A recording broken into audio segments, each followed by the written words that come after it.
Fluminense.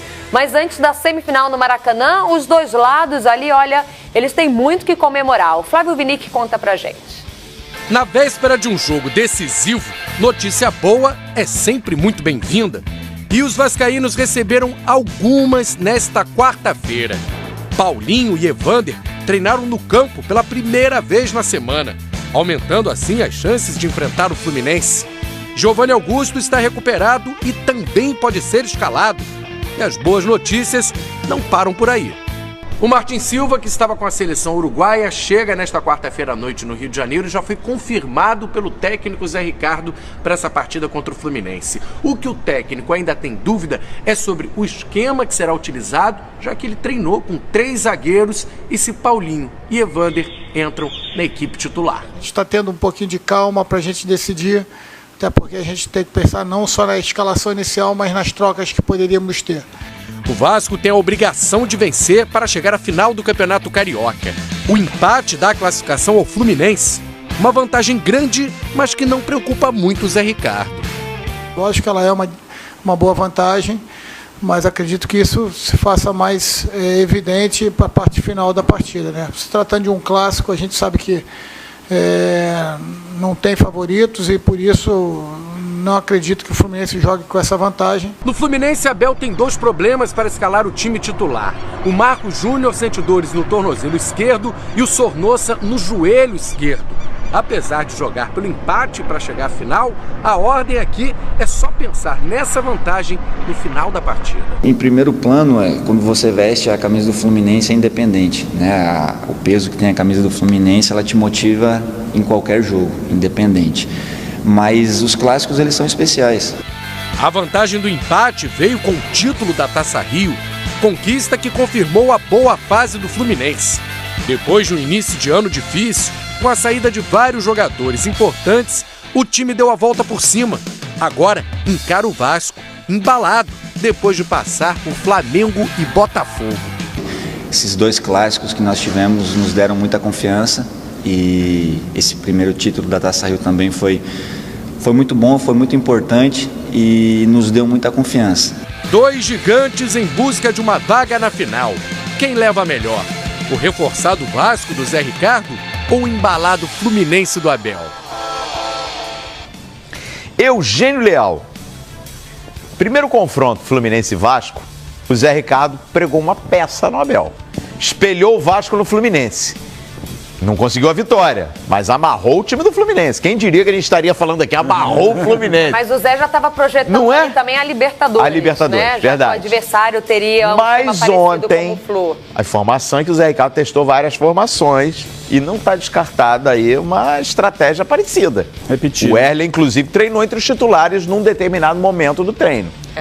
E aí, como é que você está projetando esse jogo? Botafogo ontem não tinha vantagem, se organizou e levou a vaga.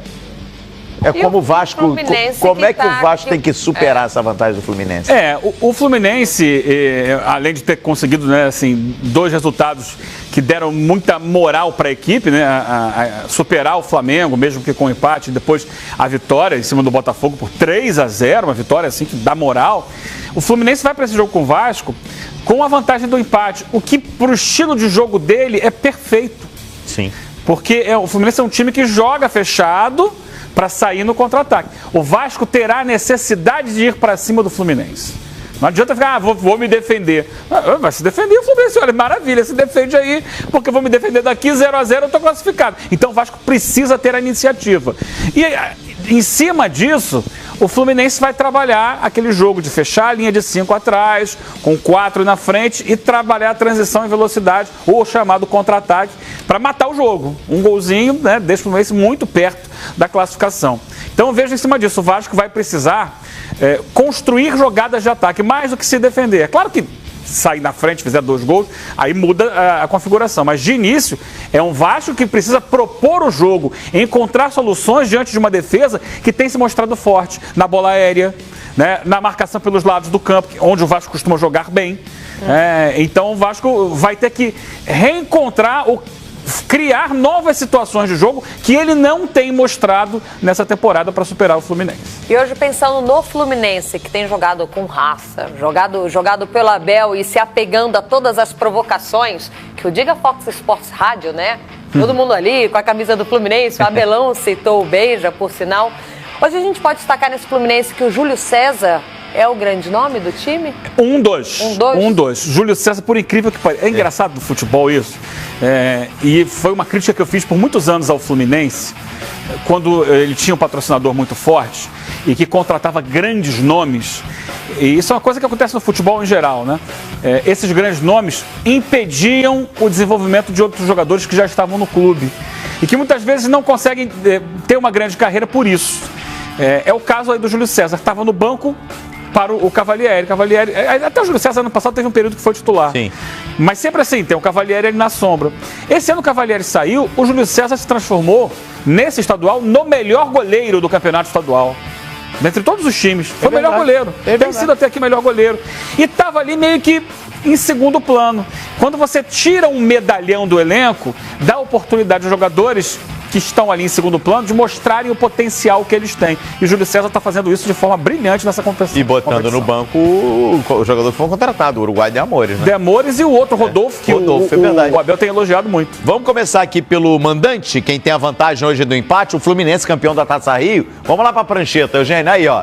É aquele time, enfim, que o Abel tá ajudando a...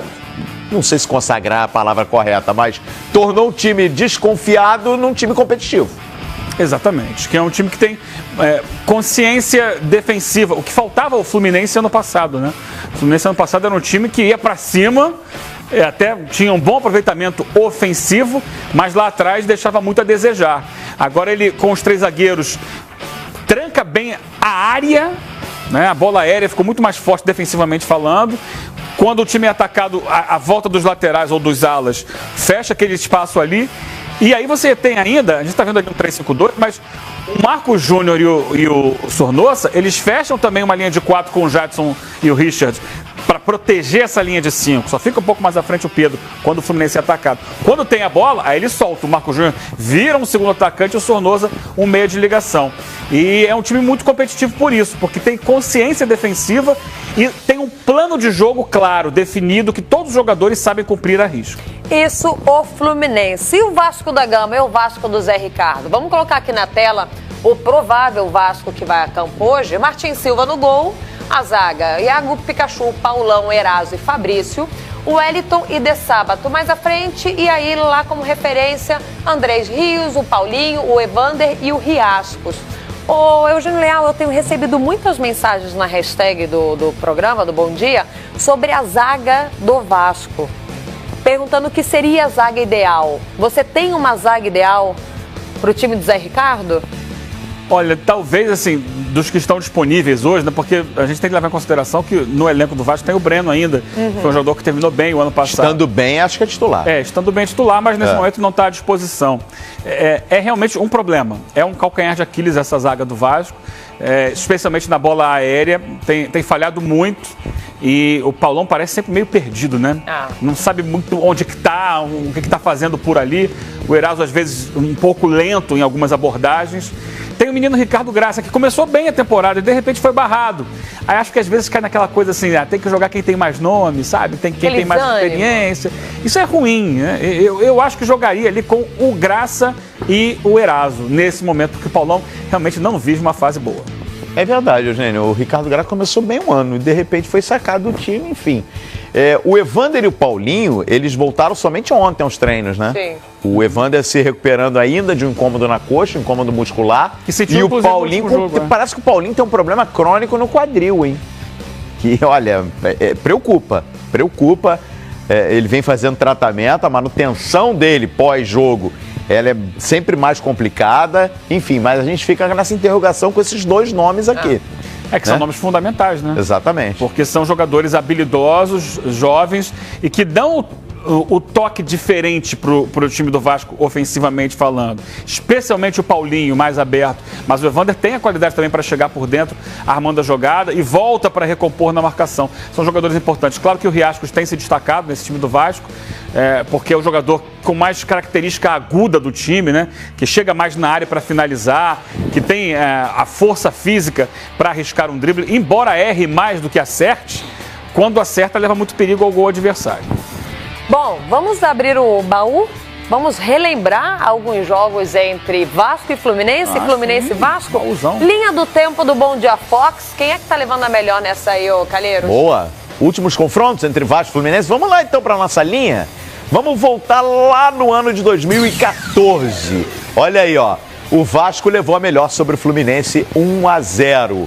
2015, a gente tem aí, ó, 1-0 Vasco. No mesmo ano, 2-1 Vasco, 1-0 Fluminense. 3-1 Ali então, já é Brasileirão, né? É 3-1 E aí vamos para 2016, Campeonato Estadual, 1-0 Vasco. 4 vitórias pro Vasco. Uma pro Vai Fluminense. contando. 17, 3-0 Fluminense. 4-2. Depois, na mesma temporada, 3-0 Fluminense. Tá empatando, 4-3. 3-2 Vasco. Opa, 5-3. E aí no último confronto do ano passado, deu Vasco 1-0. 6-3, o Vasco levando a melhor pra E cima esse do ano tá Fluminense. tudo igual. E esse ano, Eugênio Leal? Como é que vai ficar? Porque tá 6-3 pro Vasco desde 2014. 2014 pra cá. E os resultados muito magrinhos ali, né? Tirando 1 a 0 aqueles dois 3-0 ali, né? 1-0, aí o Fluminense devolve um 3-0 e depois pinta um 3-2. Se eu tiver que apostar para o jogo de hoje, eu aposto no Fluminense. A não ser que o Zé Ricardo tire um coelho da cartola. O Fluminense tem conseguido mostrar muita eficiência e o Vasco é um time que oscila demais. Nos jogos com o Botafogo isso ficou muito claro. Tem alguns momentos bons no jogo e daqui a pouco dá aquela oscilada, aquela variada, dá muito espaço para o time adversário e acaba sofrendo demais com isso. Vejo o Fluminense mais firme. Vamos passar lá pro Rio Grande do Sul? Baguri. Rapaz, vamos passar lá pro Rio Grande do Sul.